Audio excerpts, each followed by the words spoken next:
ایک موقع پر نبی پاک صلی اللہ تعالیٰ علیہ وسلم نے ارادہ فرمایا کہ حضرت علی کو اپنا نائب بنا کے مدینہ منورہ میں چھوڑ کے جایا جائے۔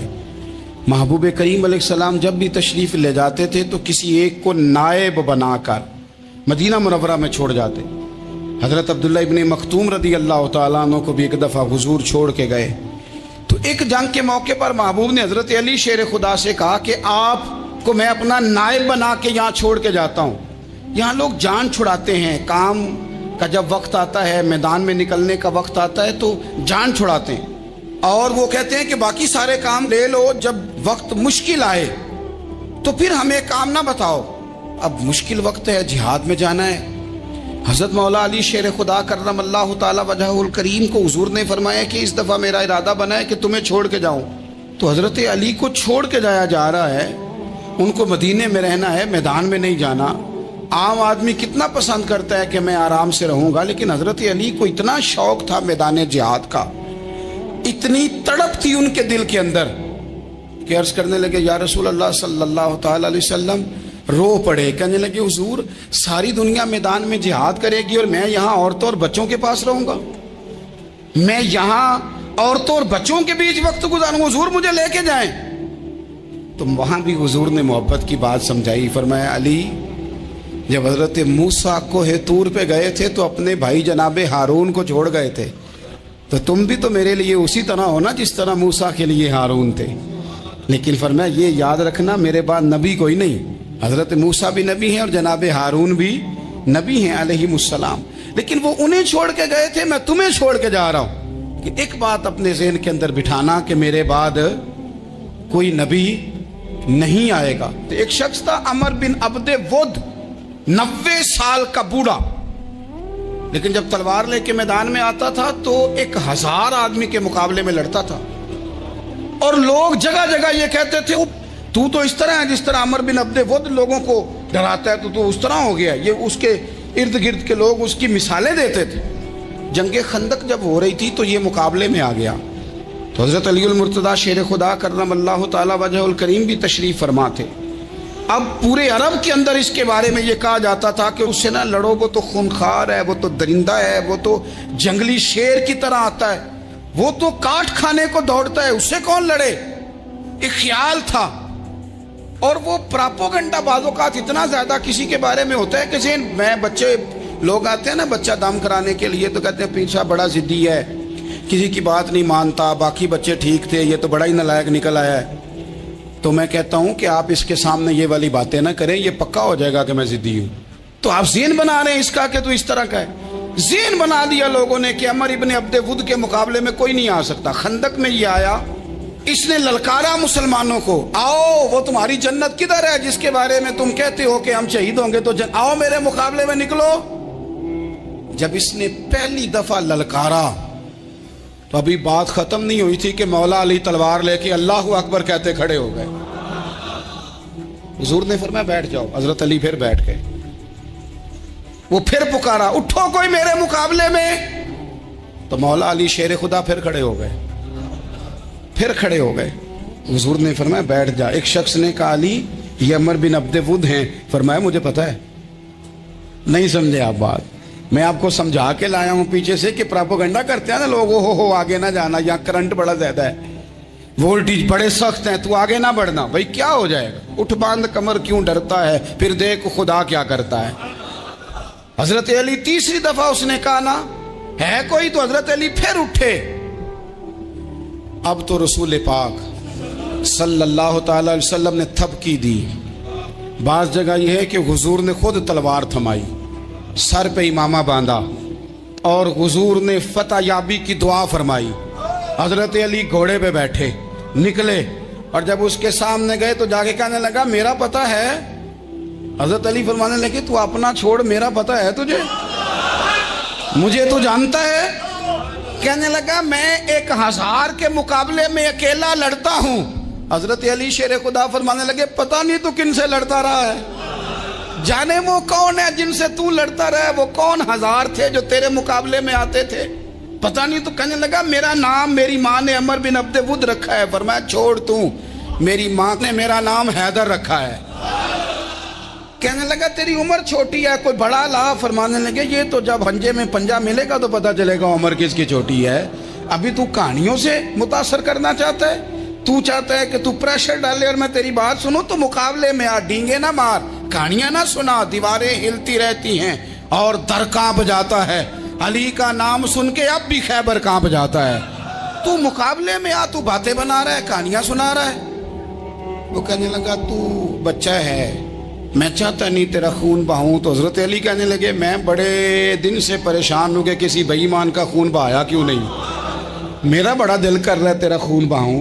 اس نے بڑی زوردار ضرب لگائی، غصے میں اتنا پاگل ہوا، کیونکہ اس کے بارے میں معروف تھا کہ وحشی مزاج آدمی، اتنا سخت پاگل ہوا غصے میں کہ اس نے اپنے گھوڑے کے پیر کاٹ ڈالے، پہلے تلوار گھوڑے کو دے ماری، اس کو کاٹ کے دوڑا۔ یہ کیوں کرتے تھے لوگ، عرب کے لوگ اس وقت یہ کام کرتے تھے کہ ہم نے گھوڑا ہی مار ڈالا ہے تاکہ ہم بھاگ نہ سکیں، کہتے ہیں نا کشتیاں جلا دی ہیں کہ اب واپس جانے کا راستہ ہی بند ہو جائے، گھوڑے کے پیر کاٹ ڈالے کہ بھاگنا نہیں، اور بڑی زور سے اس نے ضرب لگائی حضرت علی پر۔ حضرت علی نے جب روکی تو وہ ڈھال ٹوٹ گئی حضرت مولا علی کی، اور آپ کے امامے کو اس کی تلوار بھی لگی۔ آپ نے فرمایا دکھا لیا تو نے زور، اب میری باری ہے۔ حضرت مولا علی شیر خدا کا قد بظاہر چھوٹا تھا، صحابہ کہتے ہیں ہم دور سے دیکھ رہے تھے، اللہ اکبر کہہ کے تھوڑا سا زمین سے وہ اٹھے، تھوڑا سا اٹھے، اور پھر دوبارہ نہیں انہیں تلوار چلانی پڑی، ایک ہی ضرب لگائی اور اس کے دو ٹکڑے کر کے اسے زمین پہ پھینک دیے۔ تو عزیز دوست، آپ یاد رکھیں گے اس بات کو کہ اپنی زندگی کے اندر مروب ہونا چھوڑ دیں۔ روب میں تاتاریوں نے مسلمانوں کو مروب کر لیا تھا، روب ڈال لیا تھا کہ ہم بہت بڑے لوگ ہیں، یہی آج ہمارے ساتھ بہت سارے لوگ کرتے ہیں، دلوں میں روب آ جاتا ہے، امیر رشتہ دار کا، فلانے کا، فلانے کا، پھر وہ جو مرضی کرتا ہے۔ تاتاریوں کی ایک بی بی، وہ کیا کرتی، وہ 9-10 مسلمان نوجوانوں کو سڑک پہ کھڑا کر جاتی، کہتی ادھر کھڑے ہونا، میرے آنے تک ہلنا نہ، جوان ہے لیکن روب ہے نا کہ یہ بڑے وحشی ہیں۔ اکیلی بی بی اندر جاتی، تلوار لے آتی، اور وہ کھڑے ہیں، وہ بھاگے بھی نہیں، اتنا ڈر گئے، ٹانگیں کانپ رہی ہیں، بھاگنے کی بھی جرت نہیں کر رہے، تسلی سے گئی ہے، تلوار لے کے آئی ہے، اور اس نے 9 جوان مسلمانوں کے گلے کاٹ دیے۔ اس روب سے نکلیں باہر، نوجوانوں سے کہتا ہوں نکلو۔ اور جن لوگوں نے دنیا میں انقلاب برپا کیا وہ غریب گھروں کے تھے، وہ لوگ تھے کہ جو بظاہر کسی بڑے قبیلے سے نہیں تھے۔ آپ محنت کریں، تعلیم حاصل کریں، جد و جہد کریں، مشقت کریں، اپنی زندگی میں کچھ مقاصد کے حصول کے لیے آگے بڑھیں۔ اور اگر آپ کہیں کہ دائیں بائیں میرے فلاں آدمی مجھے یہ مشورہ دے رہا ہے، تو کچھ لوگ دنیا میں باتیں کرنے آئے ہیں، انہوں نے باتیں کرنی ہیں اور بڑا فائدہ ہوتا ہے، ان کو باتیں کر لینے دیں، ان کو کرتے رہنے دیں۔ کام کرنے والا بندہ کام کرتا ہے اور کرتا ہی چلا جاتا ہے، وہ منزل تک پہنچ جاتا ہے۔ تو حضرت علی کے مزاج میں دلیری ہے، ہمت ہے، ایک بات، اور دوسری بات دانائی، حکمت۔ یہ جو ہمارے فیصلے ہیں نا جذباتی، اور جناب آج فلانے نے یہ کہہ دیا تو میرا پروگرام یہ بن گیا، تو پھر کل کسی نے اور کچھ کہہ دیا تو میرا پلان اور بن گیا۔ میں سب سے زیادہ ان لوگوں کے حق میں پریشان ہوتا ہوں جو سویرے کچھ اور کہتے ہیں، دوپہر کو کچھ اور کہتے ہیں، شام کو کچھ اور کہتے ہیں۔ بھئی آپ کا کوئی نظریہ ہونا چاہیے، کوئی ویژن ہونا چاہیے زندگی میں، آپ کے اندر کوئی حکمت اور دانائی ہونی چاہیے۔ اس کے لیے کیا کرنے کی ضرورت ہوتی ہے؟ اس کے لیے ضرورت ہوتی ہے کہ آپ کا ذہن ایک طرف ہو۔ میرے اسلاف فرمایا کرتے تھے زندگی میں ایک کام کر لو پر صحیح کر کے کر لو۔ ہم نے تو سارے کام کرنے ہیں۔ آج کل ہر بندہ صحافی ہے، ہر بندہ تجزیہ نگار ہے، ہر بندہ سیاستدان ہے، ہر بندہ ہی مفتی ہے، ہر بندہ ہی جناب واعظ ہے، ہر بندے کے پاس ہی کچھ مسئلے۔ اس کا نقصان یہ ہے کہ کسی کے پاس بھی کچھ نہیں۔ وہ کسی درویش نے کہا تھا کہ جب سب لیڈر ہوں تو سمجھو کوئی لیڈر نہیں، کیونکہ سارے جو لیڈر ہو گئے۔ میرے عزیز، ایک طرف ذہن کو رکھیں اور اپنے اس کام میں کمال پیدا کریں۔ حضرت مولا علی شیر خدا کو اللہ نے حکمت دی تھی۔ نبی پاک صلی اللہ تعالی وسلم کے صحابی حضرت عبداللہ ابن مسعود رضی اللہ تعالیٰ عنہ فرماتے ہیں، امام ابو نعیم نے لکھا ہے کہ حضرت عبداللہ ابن مسعود فرماتے ہیں نبی پاک صلی اللہ علیہ وسلم نے فرمایا اگر حکمت کے 10 حصے کیے جائیں نا، دانائی کے 10 حصے کیے جائیں، تو اس میں سے 9 حصے اللہ تعالیٰ نے حضرت علی کو عطا فرمائے۔